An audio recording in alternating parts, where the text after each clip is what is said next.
안녕하세요. 안산 MB클리닉의 김은상 원장입니다. 지난 시간에 1편에서는요, 제가 소아청소년 비만에 대해서 꼼꼼하게 알아보는 시간을 가졌는데요. 오늘 2편, 소아청소년 비만을 어떻게 치료할 것인가, 치료에 대한 이야기를 좀 나누는 시간을 갖도록 하겠습니다.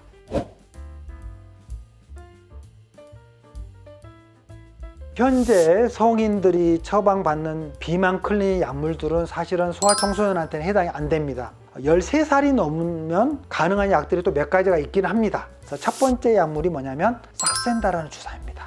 포만감을 유도하고 식욕을 잡아주는 주사제입니다. 하루에 한 번 인슐린처럼 집에서 맞으면서 식탐을 잡는 주사인데 FDA에서 인정을 한 안전한 주사 약물이기 때문에 적극 권할 수가 있습니다. 몇 년까지 써도 괜찮다라고 돼 있고요. 한 몇 달 정도 치료를 하게 되면 체중이 한 8% 정도는 자연스럽게 빠지는 것 같아요. 안 빠지더라도 이 소아청소년 같은 경우는 체중은 유지만 되더라도 아이가 키가 크면서 점점 이상적인 체형으로 바뀌어갈 수도 있기 때문에 그렇습니다. 두 번째 약물은 뭐냐면 오를리스타트 제형입니다. 기름약이라 이렇게 알려져 있죠. 음식에서 섭취한 지방 성분이 소장에서 이제 흡수가 되는데 이 기름약을 먹으면 이 소장에서 흡수하는 것들을 한 20% 정도를 이 약물이 차단을 합니다. 20% 정도 지방이 흡수가 차단이 되니까 지방변으로 쏟아져 나오는 기전이 바로 이 오를리스타트라는 약물의 기전인데 보통 16세 이상에서 제가 다 처방을 하고 있는데요. 이건 이제 조심할 게 한 가지 있어요. 지방변이 설사처럼 이렇게 나오는 경우가 있기 때문에 간혹 팬티가 젖을 수도 있어서 늘 좀 대비를 하는 게 좋아요.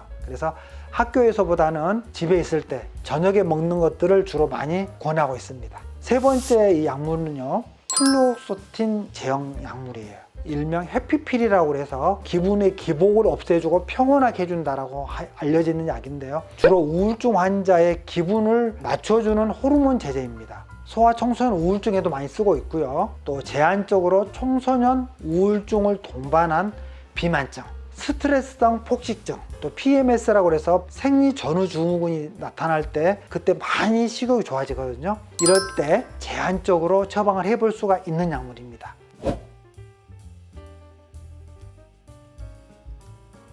소아청소년 비만을 치료할 때 가장 우선시하는 게 바로 이 식사요법이죠. 가장 좋은 치료법은 식사요법입니다. 사실은 청소년 비만인 경우에 딱히 약물을 처방하기가 한계가 있다고 말씀드렸잖아요. 결국에는 먹는 칼로리를 줄이고 사용하는 칼로리를 늘리는 것이 가장 기본입니다. 그러려면 군것질, 야식 이런 것들을 이제 못 먹게 하는 것들이 중요하고요. 규칙적인 수면 습관이 매우 중요합니다.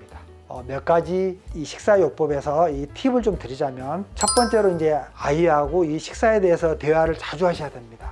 얘가 잘했을 때는 칭찬을 정말 아끼지 마셔야 돼요. 아이하고 신뢰관계를 잘 쌓으시라는 이야기고요. 두 번째로는 이 식사 일기장을 쓰게 하는 것도 아주 좋은 방법입니다. 매일 먹은 음식을 기록하게 하고 또 체중 변화를 기록하게 합니다. 그러면 눈으로 보이잖아요. 그래서 본인도 어떤 동기가 생길 수가 있고 좀 더 조심하게 된다는 겁니다. 그리고 이런 고칼로리 음식을 좀 줄이려면 칼로리 계산을 하면서 애가 먹도록 해야 합니다. 그래서 내가 먹은 음식이 몇 칼로리짜리인지 이런 식습관을 교정시키는 겁니다.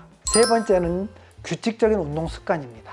7530 이렇게 이야기를 합니다. 일주일에 5번 30분 정도는 가벼운 유산소 운동 정도 하는 게 좋다. 이렇게 한 2달에서 3달 정도 부모님들이 같이 운동을 해주면 훨씬 좋고요. 또 한국 학생들이 방과 후에 신체 활동 비율이 정말 낮아요. WHO에서 조사한 결과를 봤더니 한국이 꼴찌입니다. 실제로 그렇습니다. 학원 뺑뺑이 돌죠, 또 방과 후에 학습하죠, 또 운동 부족, 이런 것들이 결국에는 소아청소년 비만증을 유발하고 거기서 쌓인 스트레스가 또 정서적인 문제도 유발한다는 것입니다. 그래서 아이들이 정말 규칙적인 운동을 해야 된다는 것을 다시 한번 강조를 드립니다. 이번 시간에는 소아청소년 비만의 어떤 치료에 대한 몇 가지 이야기를 나누는 시간을 가져봤습니다.